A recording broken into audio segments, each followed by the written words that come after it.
NCCC certificate holder, 3 unsuccessful SSBs, and I'm here talking to a bunch of decorated officers. So when we look at cyber, so the way we see the industry, I think GDP, if you look at in current term, has kind of become, instead of domestic, it has become digital, gross digital product, right? If we say, I think it kind of relates to what we are going through in the industry.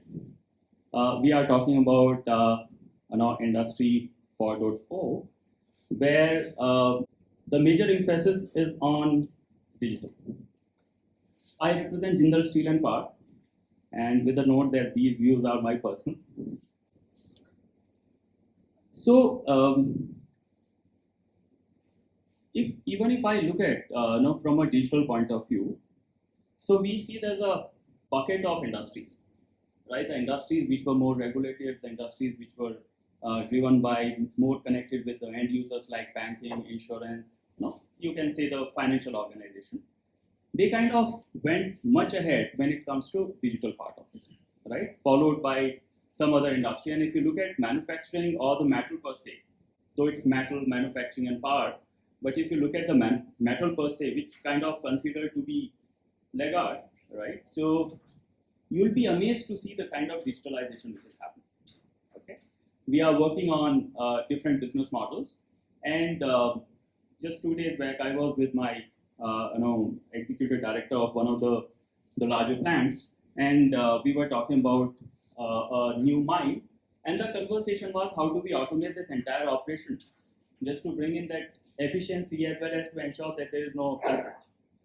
So this kind of digital conversation we are seeing in the industry, and now as the digital surface has extended, so is a tech surface. Okay. How many are conversant with cyber security or information security? We will use these two terms closely related interchangeably in this session. So quite a few. Okay, I think that's great. So it's kind of a good, it's good understanding, or it is all about that anyway this digital has kind of crossed into our personal space as well. So some data points. When Captain Vipul spoke to me, I was just trying to put in few slides, but sorry, couldn't do that. So I was just scrabbling upon some data points. In terms of GDP, now it's a traditional GDP. In terms of GDP, cybercrime is the 3rd largest in terms of GDP. We are kind of talking about $8 trillion of cybercrime industry. 8 trillion. 8 trillion. Kind of touching across 10.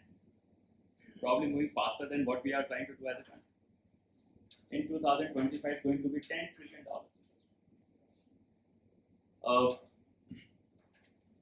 If you look at in sheer scale, Indian websites have got around more than 1 billion attacks in the last 6 months. 1 billion attacks. If you look at the global scale at Microsoft, they kind of got around 200 plus billion brute force password attacks. Around, I think, 6.67 lakhs DDoS attacks. It's a distributed denial of service attacks, which try to cripple your availability per se. If you look at the India, other than that, what we spoke, in Asia Pacific, we are the 3rd largest country to the nationwide attack, the targeted country. 3rd. So I think this is what we are seeing if you look at from a cyber security perspective. So it's phenomenal if you look at it. If you look at from the market standpoint, we are talking about $222 billion market. Now it's from this side of it, the ethical side of it. $222 billion market in 2023 across the world, growing at around 12%, and the further silver lining in India, it's growing around 18.5%. So this kind of market what we are talking about.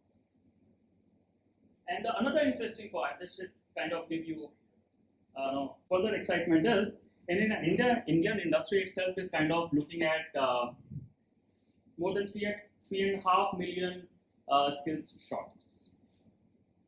So we are less equipped when it comes to skilled manpower to guard what we are looking at from a information security person.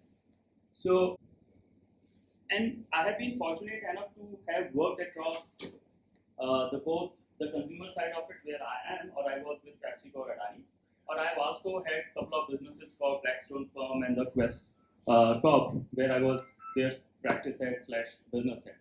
So I've seen both sides of a market, and there's a huge demand out there when it comes to information security professionals. And while looking at that sheer scale of the requirement, and if we really look at the kind of requirement for professionals within that, so we see across, if you look at from a consumer side of it and the provider side of it, consumer is obviously the companies. Within the companies itself, as I said, there were companies. So this cybersecurity market across the world has been predominantly driven by the regulations. So, and this is where we see that the banks are kind of lead runner, then followed by the insurance companies, then the pharma and the company which are dealing with the global part of it. Now, in the recent years, as we've seen, the Suzuki plant went off for around 8 because their plant was hit by the bad actors. So they could not produce any of the bikes for 8 days. I think we all have seen the AIMS part of it. It was in news for around how many days, right? So the entire operations crippled, and we are basically talking about lives here. So what has happened is that kind of security now has democratized from the regulation driven to the other industries as well. But having said it, we are also seeing that there are other regulations which have come up. Say, for example, certain, our computer emergency response team has created certain guidelines, realizing that security officers won't get budget unless there is a regulation. And it's a hard truth. Whatever we speak about, they like it, but when it comes to money, they say, okay, can we manage it? So if we have a regulation around it, then obviously there's a good push.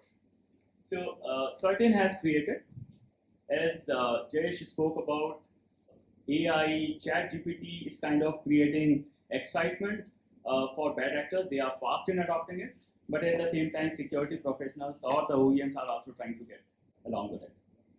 Now, the third interesting one, which has happened in August, I think it was 13th of August, last month, that government has released DPDP, Digital Personal Data Protection, which essentially means anyone who is collecting and processing data, personal data, which means your name, your phone number, has to follow certain guidelines, strict guidelines, and that may lead a penalty up to 250 crores. And more than money, it's a bad publicity as well, not to say. Okay. So while this particular position we see, kind of pushing it towards the legal part of it, but it talks about the reasonable security practices, and this is what will come to the information security profession as well. So we are seeing the kind of market is opening up. Okay. And combined with the lack of security professionals, I think this is where there is a great opportunity. And if you look at, probably in a few minutes I'll talk about, from a consumer side of it, this obviously the senior most position typically is Chief Information Security Officer, then obviously supported by lots of technical and the project skills. We'll talk about that. And then when we look at the provider side of it, typically you will find, per my understanding, if I could bucketize them, 4, right? One is a service integrator, SI you may want to call it, like Wipros of the world, or the TCS of the world, and Accentures of the world, or maybe some niche companies who are just maybe the small companies. That is one. Another is the typical consulting organization, you may name Big Fours. While all of them are trying to do everything now, but if you want to categorize them for your understanding, it is consulting firms, right? Big Fours, KPMG, EY, Deloitte, or even Bain's. Now even I think McKinsey is also got into the cybersecurity market, and everyone wants to buy off it. The third one is OEM. OEM, if you look at, let me give you a kind of complexity scale here as well. A typical organization will have 30 to 40 odd different security technologies to manage. and I'm saying a average company, probably the large bank or the large setup will probably will have hundreds. And let me also tell you within this four wall, we all ask how to make sense out of those 100 odd companies, what kind of data they are throwing on us, and what do we do with it. So there's obviously it's a continuous process, continuously evolving. And the fourth one is now after this, the cyber insurance companies. That is another, someone who is having a sense of maybe I don't know whether we have, I think legal people within armed force. Do we, right? If we do have, so then this is another line. Even the data protection officer, which is coming part of DPDP Act, this is another line. So kind of, four, just to keep it simple, this four different categories of people are across the provider side of it. So this is where we see, and probably there's a requirement or the resources can fit in, and the skill shortages are actually across both sides. Right? So they are looking for good people, and this is where the opportunity is. If you look at from a different skills perspective, from a technology skills perspective, and if you look at it, so you probably will have something like security operations. So whatever operations you have got within it, you need someone to really take care of that entire operation. How does it make sense to the organization, and the manage it day-to-day functions, day-to-day the kind of data it is throwing. Within that security operations, you also have a dedicated functions called it's called SOC. And probably the armed force, it could be the command center, which kind of looks into what's happening. If for someone who is not very well conversed with it, it's like CCTVs, within your apartment. Okay.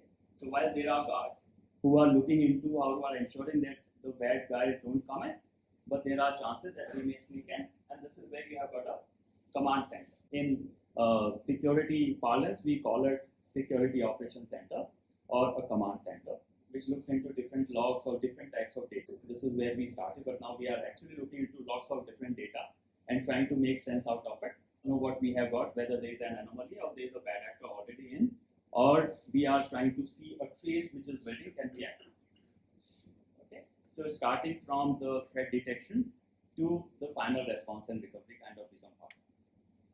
The another line which you will find us, is the technical experts, which could be working on different products, which could be probably part of professional services within it. And so these are a core techie guys. Okay. So someone who has already worked on technology, really love for their technology, passion for it, probably professional service. And this opportunity is actually very prominent within OEM as well, and it's a very high paying thing. Okay. Security in itself is very high paying, but in OEM side it's very, very high paying. Now the third one you will find is on the governance side. The people who are really making sense of it, what you are doing within the technology, these are the guys who are going to put your policies, processes, help you to implement it, and then also come in and audit you to see whether those have been implemented right. So starting from design to the implementation to the final adherence and the improvement part. So this is another bunch of it. Then the another one, which is very, very critical nowadays, the way the business models are changing. We are seeing there are lots of applications which are coming. And if you go 10 years back, before the advent of Flipkarts of the world or the Amazons of the world, things were kind of very stable. Application used to come once a while. Now, probably Flipkart might be churning application 10 times a day. So, and when we say 10 times a day means that security also need to go very quickly hand in hand with it. And this is where we are seeing a line called DevSecOps. Okay, so there is a development and there is a security operations as well. So this is another line. Another line what we are seeing, which is very, very prominently getting to the fore is digital security or OT security or plant security. Because nowadays, as in the Suzuki itself, the bad actors know that this is where the money is. The crown jewel, probably not the machine, the crown jewel is eventually planned for at least for the manufacturing segment of it, or wherever the final product is coming. So the OT security is another one which is where we are seeing lots of traction going on. And then obviously the emerging technology, be it your cloud, which has kind of become now mainstream, or you may want to call this artificial intelligence, machine learning. All those things are becoming part of it. And these things do extend. So these roles are there within the consumer side as well, and the similar roles are there in the service provider side as well, where they are helping them as a professional service person, or helping them with the technical expert, or helping them as a consultant. There is another role which becomes important from a OEM or service provider side, is business development. I have seen I know many of the defense professionals who have kind of got into, because they understand the business and they have got into the business management side of it. So these are different roles which we are seeing in the industry, kind of in line with the very technical skills what we have or what we offer to the market. Right. So I'll just take a pause here. I'm hoping that I'm on the discussion we wanted to have. But so these are the initial thoughts. But I think if there are specific queries. So Reshna, would you like to ask? She is a technical person. Not in cybersecurity, I'm in project Yes, management. yes, Rajesh. I'm technical Rajesh. I am from the technical arm of armed forces. What I wanted to ask you is, most of us are doing some certifications or the other. It's actually open for the other speakers also. Like somebody is doing PMP, somebody is doing CISSP, somebody is doing some CPP or other. How much these certifications are important for the job, getting a job, number one, because once we do these certifications, post certification we are not having any experience. We may relate to the experience which we have in the past. Like for PMP, we may relate that we have project experience throughout our army career, but post qualification we don't have any experience. So are these certifications mandatory for a job? Let's say in cyber, is CISSP or CISM a mandatory certification, or you look for certain other things and these certifications can be acquired later also? Yeah, I think it's a very pertinent question. So I think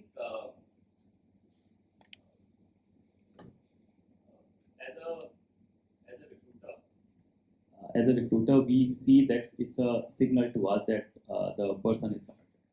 Let me put it this way. In addition to that, it really helps. So it's not easy. Let me put it this way. The transition is not easy. No, because the kind of experience what you guys bring in, and that requires you guys to be at a certain level. You guys definitely, despite being a new in the company, no, you cannot be put equivalent to a fresher, right? So probably a 20 years experienced guy, I'm just taking an example, a 20 years experienced guy might be starting, and I'm taking a general. So there are outliers both ways, just take it with pinch of salt. Okay. So a 20 years experienced guy might be having, say, a general manager or vice president position, but with your 20 years experience coming in, with a lack of that specific skill, you may not probably start as general manager. Let me, and I'm trying to be as practical as possible so that it really helps you to think through what you want to be. So first thing, certification does help. It gives us a sense that person is committed. It's not just just a decision out of it, and then probably someone, because it's a tough thing. You'll be competing with someone at your level, might be 5 to 10 years junior to you to start with. Let me also put the initial 1 or 2 years, I would urge you to be flexible. There are enough opportunities, but probably where you start, it could be this. So certificate is important. While you keep on looking at it, you keep on looking at certain hands-on courses if available, but certification does help. Try to do it. Parallelly does not mean that you will not try or you will not apply unless you get a certification, but it really helps. Right? I'll give you a simple example. Right, in 2013, I was heading cyber and ITGC for India. It's the largest oil producer in private. Right, so I left, and then I went on to do my MBA from ISP Hyderabad. 1 year, full residential, and I was competing with guys with having just 2 years, 3 years experience, and I'm having with my kid as well. So the decision, I was kind of in dilemma.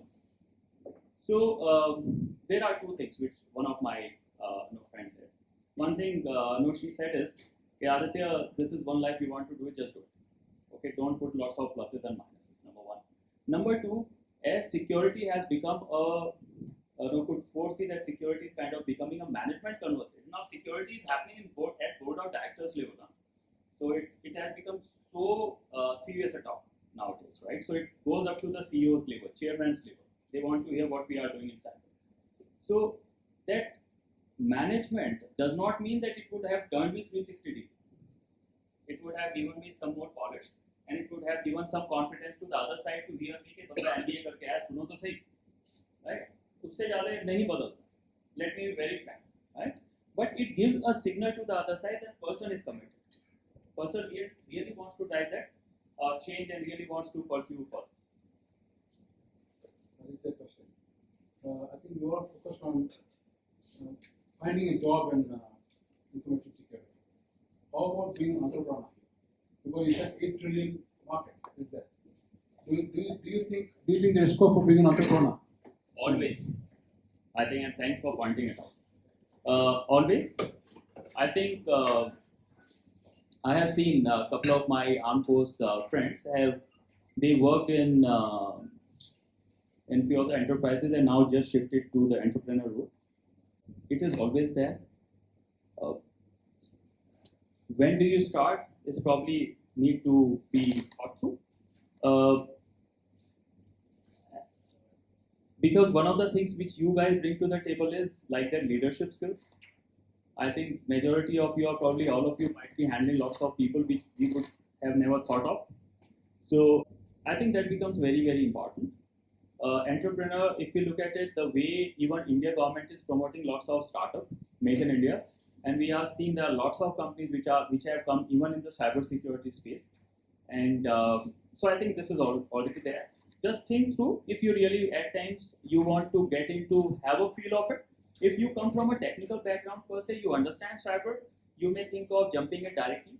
If you are coming maybe technical but a non-security background, or maybe you are coming from non-technical background, you may want to have a taste and then probably get into the entrepreneur.